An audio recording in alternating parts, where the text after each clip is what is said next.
क्योंकि जहां तक स्वामी विवेकानंद का सवाल है, मैं जब फर्स्ट ईयर में पढ़ता था, कॉलेज में आ गया था, तभी से मैंने स्वामी विवेकानंद को पढ़ना शुरू किया। रामकृष्ण परमहंस रामकृष्ण मिशन के स्वामी विवेकानंद की जीवनी पर 12 वॉल्यूम है। वो मैंने 12 वॉल्यूम को खूब पढ़ लिया, सबको पढ़ा।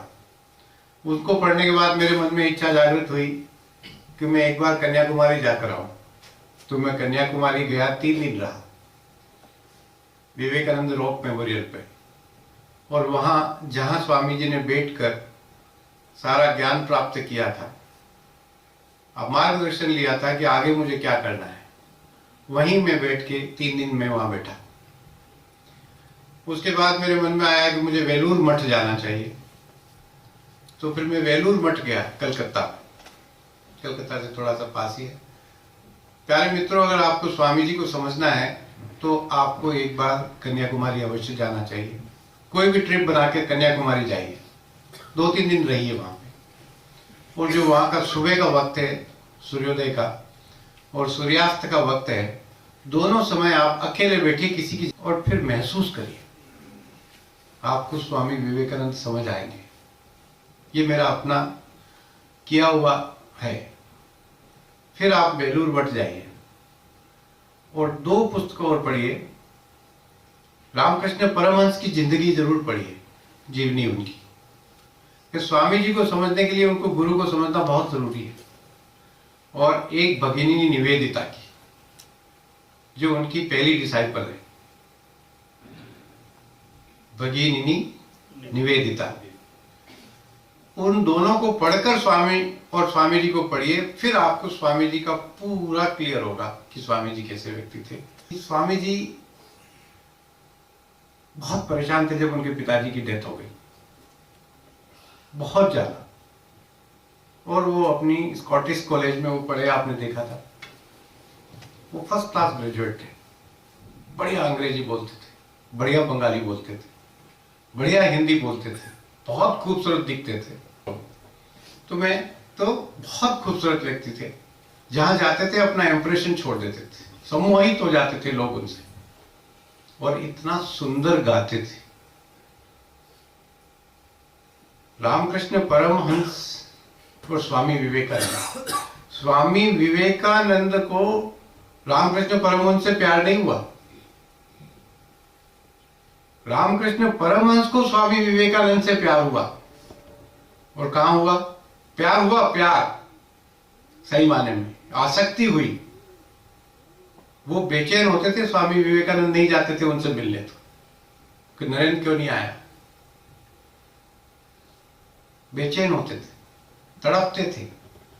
कहा एक कार्यक्रम में, जैसे अपने यहाँ जैसे रामायण पाठ होता है, सुंदरकांड का पाठ होता है होता है ना, उसी तरीके से एक बंगाली समाज में, किसी बंगाली घर में एक पाठ हो रहा था, भजन संध्या हो रही थी, और नरेंद्र वहां गए हुए थे। वैसे उनको ज्यादा ऐसे भजन में मन नहीं लगता था उनका, तो कोई ले गया उसको, कोई एक उनका रिलेशन में कोई था, तो उसने कहा तू चल वहां पे। उन्होंने कहा मैं नहीं चलता। तो उन्होंने वो उसको पूछ के वहां प्रसाद अच्छा खाने को मिलेगा, चल है। और थोड़ी देर तक, लास्ट समय रह गया है, थोड़ी देर रुकना है और फिर चले जाना। तो खाने पीने के बड़े शौकीन थे, तो उन्होंने कहा ठीक है चलो चलते हैं, तुम कह रहे हो तो। वह चला गया। तो फिर उसने उसको फिर वहां छेड़ा, तू तो इतना अच्छा गाता है, एक भजन गा दे। मैं नहीं गाऊंगा। कह रहे गा दे एक भजन, 2 लाइन ही सुना दे चल। और उनको आयोजकों को कहा ये बहुत अच्छा गाता है, इसको 2 माइक। 3-4 उन्होंने चुगली करके उसको लगा दिया। उन्होंने कहा अच्छा फंसाया। पहले कहा चलो प्रसाद मिलेगा, आपके भजन गाओ यार। चलो जी, उसने कहा कि मैं सुनाता हूं। उन्होंने 2-3 लाइनें भजन की बोली, और इतनी सुंदर गाई कि रामकृष्ण परमहंस वहां बैठे हुए थे। एक तो सुंदर सौष्ठव शरीर, सुंदर आकृति, और इतना सुंदर आवाज, Ramakrishna Paramahamsa fell into love. बिल्कुल, मैं सच्ची बात बता रहा हूं, और मैंने ये पूरा पढ़ के निचोड़ निकाल के बता रहा हूं, ऐसा नहीं कि मैं गप मार रहा हूं कोई। Fail into love and love at first sight, जिसको कहते हैं ना, पहली बार देखा और उसका हो गया, वो हुआ। उनको प्यार हुआ। वो उन्होंने जाते जाते कहा कि बेटा आप काली माता के मंदिर में, जहां काली माता का मंदिर है, वहां आना। उन्होंने कहा ठीक है, एक बूढ़ा बाबा है, ये कहा है आना है, हाँ हाँ बाबा आएंगे, ठीक ठीक। अब उन्हें क्या पता कि वो तो इंतजार कर रहा है हमारी। तो उन्होंने कहा नहीं, वो ब्रह्म समाज में विश्वास करते थे, ब्रह्म समाज वाले लोग ज्यादा मानते नहीं थे ये पूजा पद्धति वगैरह को, फिर ये अंधविश्वासी डोंगी बाबा होते हैं, हम लोग नहीं जाएंगे।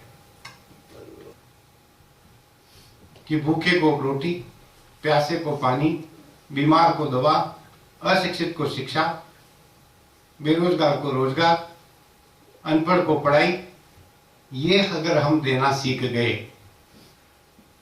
तो हम सही माने में ईश्वर की सेवा कर रहे हैं। ईश्वर की का काम करने के लिए ईश्वर के मंदिर में जाके घंटों बिताने से ईश्वर खुश नहीं होता। आप 23 घंटे क्या काम कर रहे हैं उसका हिसाब भी उसके पास है। आप 23 घंटे सब गलत काम कर रहे हैं और 1 घंटा भगवान को जाके याद करके ये समझते हैं कि हम सब कुछ ठीक हो जाएगा, बिल्कुल भी ठीक नहीं होगा।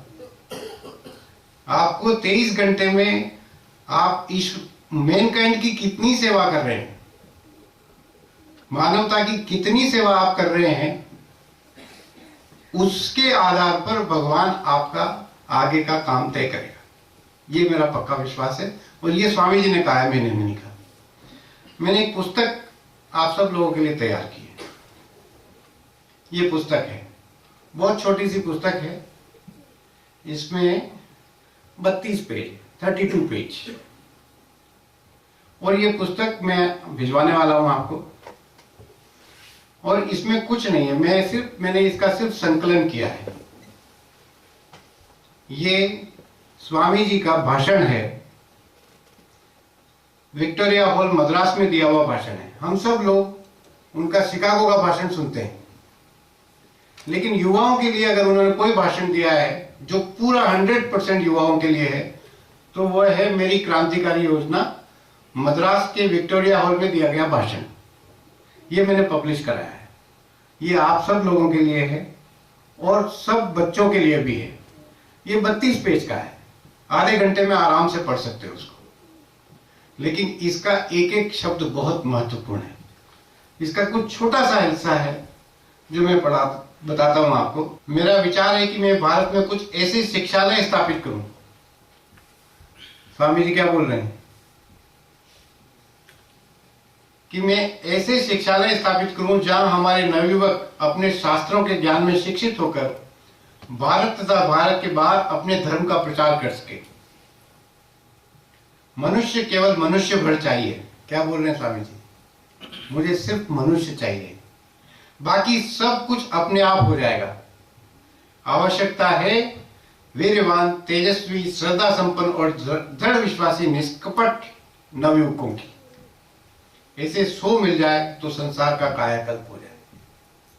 ये स्वामी जी कह रहे हैं, सिर्फ 100 मिल जाए, हमारे पास तो 8,000 है।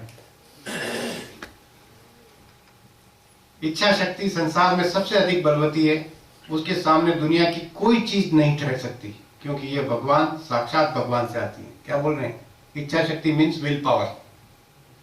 वो बोलते हैं कि इच्छा शक्ति संसार में सबसे अधिक बलवती है, उसके सामने दुनिया की कोई चीज नहीं ठहर सकती, क्योंकि ये भगवान, साक्षात भगवान से आती है।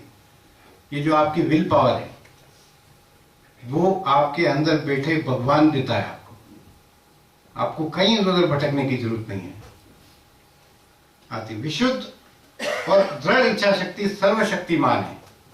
क्या तुमने इसमें विश्वास नहीं करते? सबके समक्ष अपने धर्म के महान सत्यों का प्रचार करो। संसार इनकी प्रतीक्षा कर रहा है।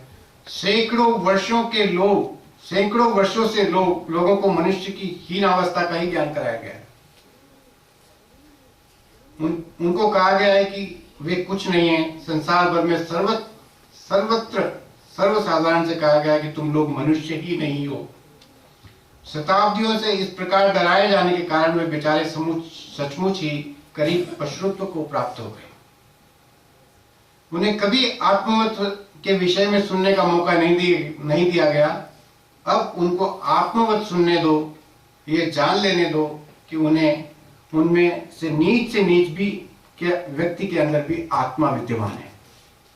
वह आत्मा जो न कभी मरती है, न जन्म लेती है, जिसे न तलवार काट सकती है और न आग जला सकती है और न हवा सुखा सकती है, जो अमर है, आनंदी है और अनंत है, जो शुद्ध स्वरूप, सर्वशक्तिमान और सर्वव्यापी है।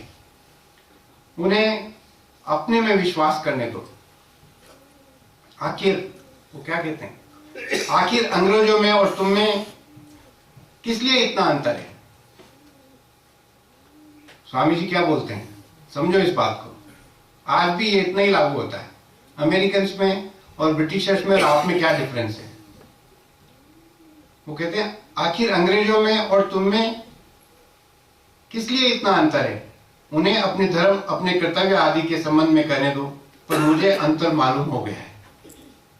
अंतर यही है कि अंग्रेज अपने ऊपर विश्वास करता है और तुम नहीं। जब वह सोचता है कि मैं अंग्रेज हूं, तो वह उस विश्वास के बल पर जो चाहता है वही कर सकता है। इस विश्वास के आधार पर उसके अंदर छिपा हुआ ईश्वर भाव जाग उठता है और वह उसकी जो भी इच्छा होती है वही कर सकने में समर्थ होता है। इसके विपरीत लोग तुमसे कहते आए हैं कि तुम्हें सिखाते आए हैं कि तुम कुछ भी नहीं हो, तुम कुछ भी नहीं कर सकते, और फलस्वरूप तुम आज इस प्रकार अकर्मण्य हो गए। अतः आज हम जो चाहते हैं वह है बल, अपने में अटूट विश्वास।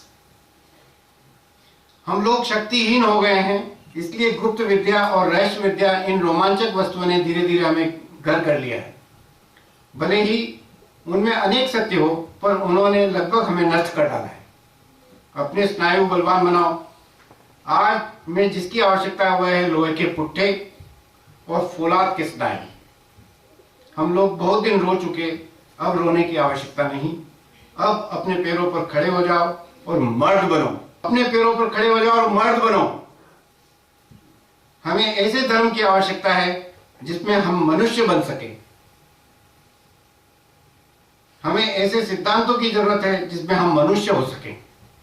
हमें ऐसी सर्वांग संपन्न शिक्षा चाहिए जो हमें मनुष्य बना सके। और यह रही सत्य की कसौटी।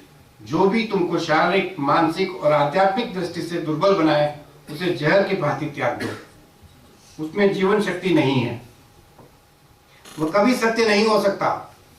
सत्य तो बलप्रद है, वो पवित्रता है, वह ज्ञान स्वरूप है।